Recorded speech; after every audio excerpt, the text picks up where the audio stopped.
Yo, yo, yo, Will Ragan from Ragan Reef and Reptiles. This is going to be a short video. I always say that, but this is really actually going to be a short one. This is a cuviers dwarf caiman feeding video. Gotta be one of my favorite reptiles that I have. Really cool.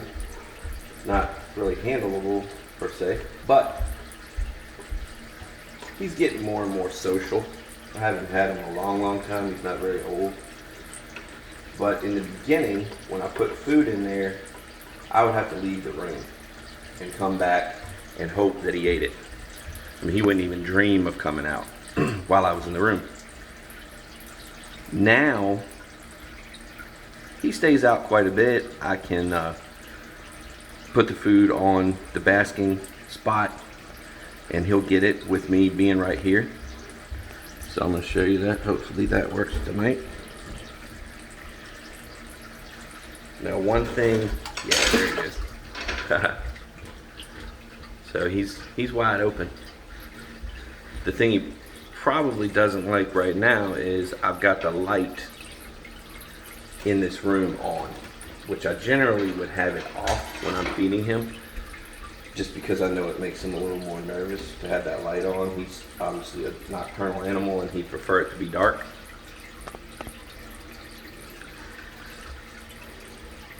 But if I had the lights out, you couldn't really see hardly anything. So that's him. He comes up, grabs his food, takes it back, swallows it.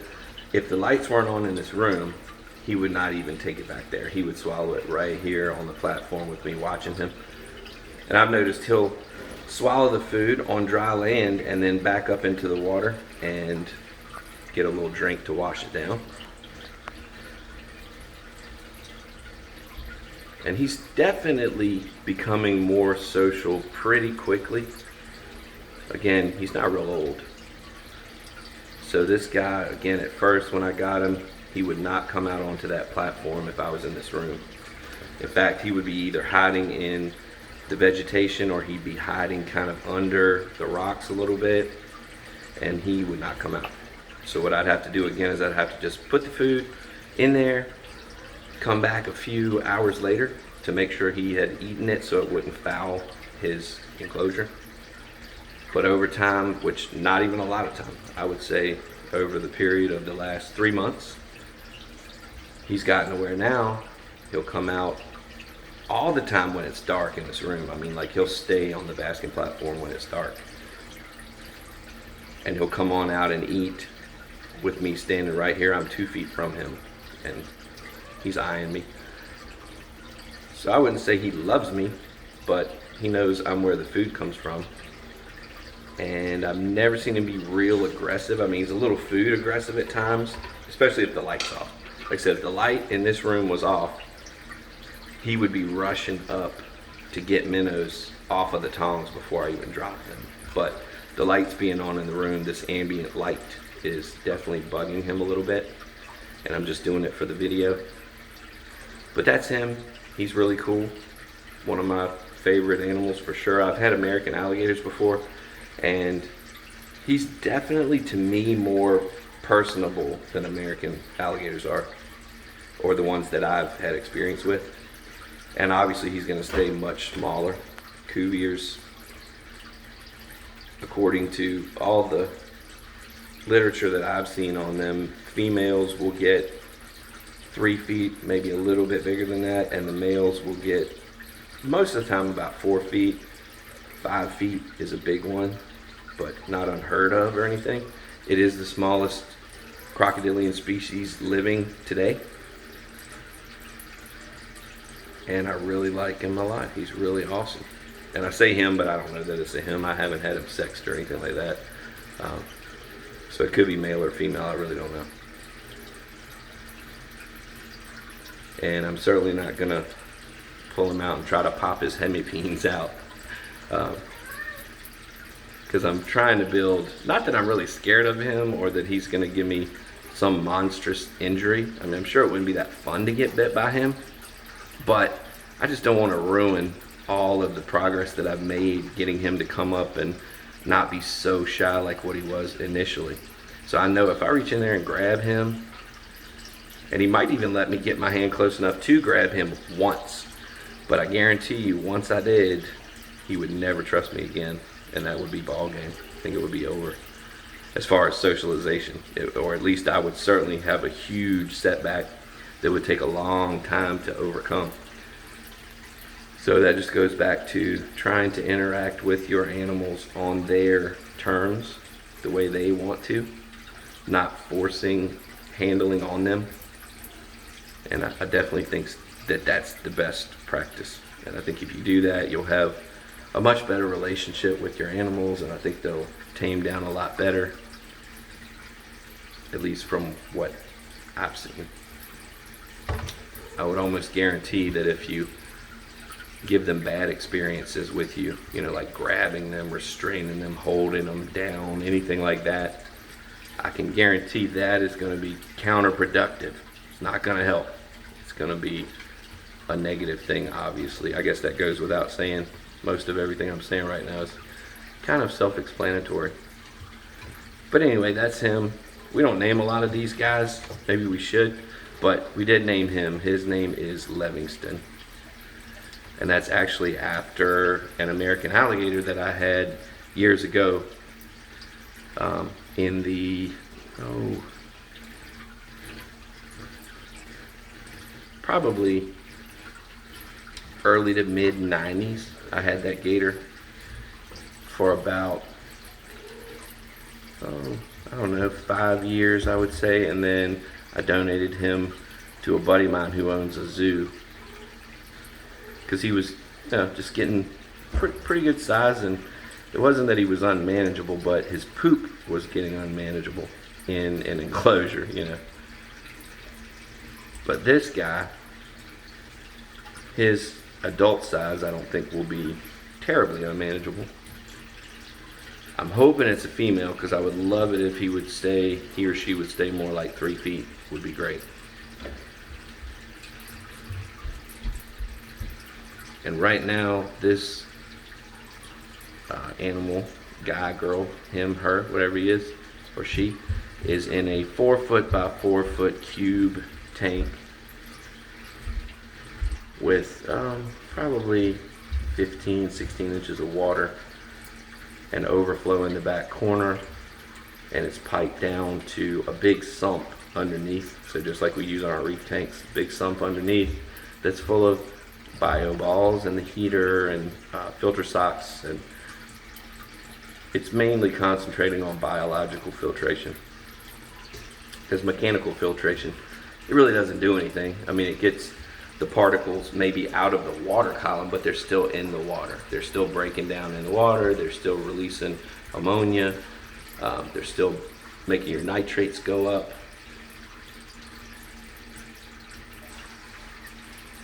So anyway, concentrate on biological filter. The water stayed pretty pristine in here. It grows some algae, but there's a lot of lights on here, you know, basking lights and UV lights. So I don't know how you would really avoid that.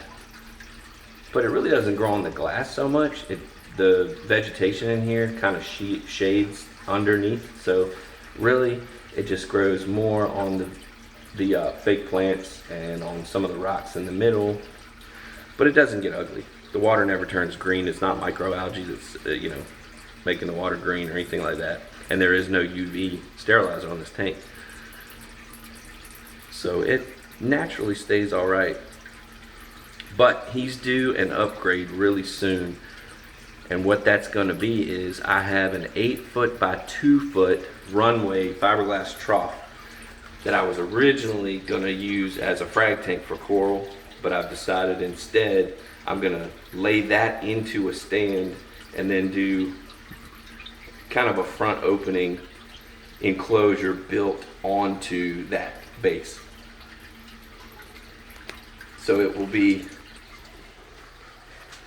basically the water level would be where the stand and your viewing begins. And what you would see is him on the bank, or you could look down and see him in the water. And you see, as soon as I backed up about 2 feet, I don't know if you noticed, but he took that other silver side. And that's his main diet: silver sides, dubia roaches, super worms, the very occasional pinky or fuzzy mouse, but I mean that's not a lot, because I feel like in the wild his diet at his age would be mostly invertebrate prey, like probably crustaceans and insects, maybe small frogs now and then. So I think at his stage of development, mice and stuff like that may be too high fat for him. So that's why I kind of try to concentrate. I do, again, frozen silver sides, obviously thawed out, but I do those about every other day, and then I'll do big dubia roaches in the middle of those meals the next day, or I'll do, you know, super worms, stuff like that. And again, once in a blue moon, if I have, say, a snake that doesn't eat a pinky, then I can count on him too. He'll eat anything. I mean, seriously, he doesn't care. I've never put anything in there that he did not eat. So he's definitely not a picky eater. But I love him, man. He's really great. I mean, he's exceeded my expectations already. Not an animal to handle, really, but for a display animal, great. Of course, you have the challenge of water quality to deal with, but that's not such a big deal. I mean, if you're used to keeping a reef tank where you have to keep your nitrates at 10 parts per million or below, and you have to really keep up with a lot of other water parameters all the time, then when you get something like this, it just makes it so much simpler. I mean, because all you're really worried about is, I mean, water temperature, ambient air temperature, of course, basking spot temperature. But as far as water parameters go, all you're really concerned about is the waste level, you know, total dissolved solids, how much nitrates and all that is in the water and building up. And this one is actually super good. I do partial water changes twice a week. I'll do like 10 gallons twice a week, and the nitrates stay around 30, which is really good for something like this. I mean, it'd be a little high for, you know, Acropora if you were trying to have an SPS reef tank in that, you know, 30 parts per million nitrate. I still don't know that it would not do all right, but that's a little higher than you're shooting for, obviously. But with fish, you know, 50 nitrates is fine. So with this guy, I would assume even a higher amount of nitrates would be fine. So at 30, I'm pretty happy. So it's really not bad to take care of. I mean, you got to invest in a pretty decent setup for him. You got to have UV lights and basking lights, and you got to maintain water quality. But other than that, you know, his diet is easy to deal with. As long as you don't really want something that you're just going to be handling a lot. That's not him. It's not his personality to want to be handled, I don't think. I don't think many crocodilians do. But he doesn't want to eat me either. You know, he just wants to eat the food I give him. So I think if he ever bit me, it would be a food aggressive bite. You know, mistaking me for food or catching me instead. Because if I put my hand in there with no food and he's not looking for food, he's not going to run up and try to bite me. He's probably just going to keep his distance a little bit from me. But if he's hungry, or I smell like a frozen silverside or something like that, I probably would not be reaching in there without watching what I was doing. Obviously, he's not that red. I use a red bulb on this enclosure at night just to keep the heat correct, but also so I can see him. And I like ceramic heat emitters better than red bulbs for nighttime viewing, nighttime use. But you know, with him being nocturnal, and the only time I ever really get to see him much is at night, that's why I like to use the red bulb instead of him. So anyway, thanks for watching. Love for you to subscribe to the channel. Videos are raw, but hopefully the information's good. Thank you.